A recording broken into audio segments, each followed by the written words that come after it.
हिंदू धर्म के समस्त मूल्यों का निकटतम अनुभव ही चार धाम की यात्रा कहा जाता है। एक ऐसी यात्रा जहां भारतीयता के गौरव कलश आकाश को छूते हैं, जहां की प्राकृतिक वादियों में जीवन के संताप से उत्तप्त मनचिर विश्राम का साक्षी बनता है। उत्तर में बद्रीनाथ, दक्षिण में रामेश्वरम, पूरब में जगन्नाथपुरी तथा पश्चिम में द्वारका।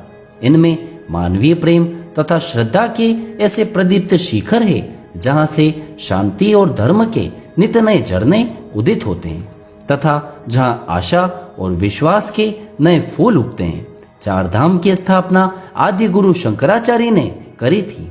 उद्देश्य था उत्तर, दक्षिण, पूर्व और पश्चिम इन चार दिशाओं में स्थित इन धामों की यात्रा करके मनुष्य भारत की सांस्कृतिक विरासत को जाने और समझे। आज प्रत्येक हिंदू की यही इच्छा रहती है कि वो अपने जीवन काल में कम से कम एक बार अवश्य रूप से इन चारों धामों की यात्रा का सुख जरूर भोगे। यही वजह है कि कुछ समय पहले पूर्व उत्तराखंड में आई भयानक बाढ़ की विभीषिका के बाद भी यहाँ श्रद्धालुओं की संख्या में कभी कोई कमी नहीं है। लोग सपरिवार इन यात्राओं में शामिल होकर आनंद और उत्सव की अनुभूति करते ही रहते हैं। दोस्तों, आज की इस वीडियो के माध्यम से हम श्री बद्रीनाथ धाम की यात्रा करेंगे और इस धाम से जुड़ी पौराणिक कथा को भी सुनेंगे। उत्तराखंड उत्तर भारत में स्थित एक बहुत ही खूबसूरत और शांत पर्यटन केंद्र है। इस जगह का शुमार देश की उन चुनिंदा जगहों में से है जो अपनी सुंदरता के चलते दुनिया भर के पर्यटकों को अपनी ओर आकर्षित करती है।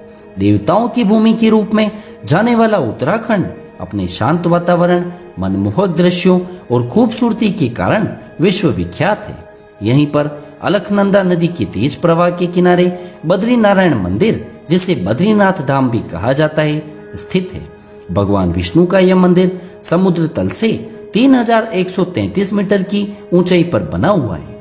यह मंदिर 3 भागों में विभाजित है: गर्भगृह, दर्शन मंडप और सभा मंडप। मंदिर परिसर में कुल मिलाकर 15 मूर्तियां हैं। इनमें सबसे प्रमुख है भगवान विष्णु की 1 मीटर ऊंची काले पत्थर की प्रतिमा। यहाँ भगवान विष्णु ध्यानमग्न मुद्रा में सुशोभित है, जिसके दाहिने और कुबेर, लक्ष्मी और नारायण की मूर्तियां हैं। वैदिक भजनों और घंटियों की आवाज गूंजने के साथ मंदिर में स्वर्गीय वातावरण पैदा होता है।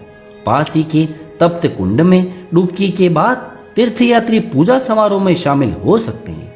सुबह की पूजा का क्रम इस प्रकार है: सबसे पहले महाआरती, अभिषेक, गीता पाठ और भागवत मार्ग, और शाम पूजा, गीता गोविंद और आरती करी जाती है। बद्रीनाथ धाम से जुड़ी अनेक कथाएं हमारे धर्म ग्रंथों में मौजूद है।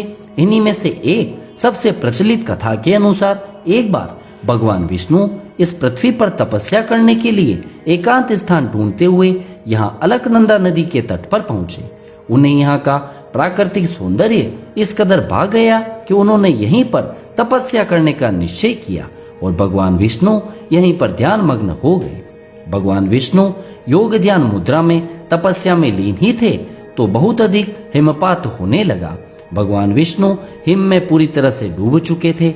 उनकी इस दशा को देखकर माता लक्ष्मी का हृदय द्रवित हो उठा और उन्होंने स्वयं भगवान विष्णु के समीप खड़े होकर एक बद्री के वृक्ष का रूप ले लिया और समस्त हिम को अपने ऊपर ही सहने लगी। माता लक्ष्मी जी भगवान विष्णु को धूप, वर्षा और हिम से बचाने की कठोर तपस्या में जुट गई। कई वर्षों बाद जब भगवान विष्णु ने अपनी तपस्या को पूरा किया तो उन्होंने देखा कि लक्ष्मी जी हिम से ढकी पड़ी है। तो उन्होंने माता लक्ष्मी के इस तप को देखकर कहा कि हे देवी, तुमने मेरे बराबर तप किया है, सो आज से इस धाम पर मुझे तुम्हारे ही साथ पूजा जाएगा। क्योंकि तुमने मेरी रक्षा बद्री वृक्ष के रूप में करी है, सो आज से मुझे बद्री के नाथ बद्रीनाथ के नाम से जाना जाएगा। इस तरह से भगवान विष्णु का नाम बद्रीनाथ पड़ गया।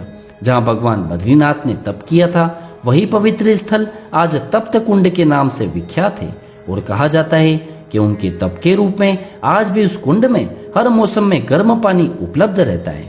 ऋषिकेश से बद्रीनाथ धाम की दूरी 295 किलोमीटर की है। साथ ही सर्दियों में बद्रीनाथ धाम के कपाट पूरी तरह से बंद रहते हैं और पूरा क्षेत्र निर्जन रहता है। इसलिए सर्दियों के समय कभी बद्रीनाथ की यात्रा नहीं करी जाती। मई महीने से लेकर नवंबर तक बद्रीनाथ धाम की यात्रा को किया जाता है। चलिए आज के लिए केवल इतना ही। सच्ची श्रद्धा से कमेंट बॉक्स में नीचे जय श्री बद्रीनाथ जरूर लिखें और साथ ही इस वीडियो को आगे शेयर करें। फिर से मिलेंगे आपसे ऐसे ही किसी खास वीडियो में। ईश्वर सभी पर अपनी कृपा दृष्टि बनाए रखे। जय श्री बद्रीनाथ।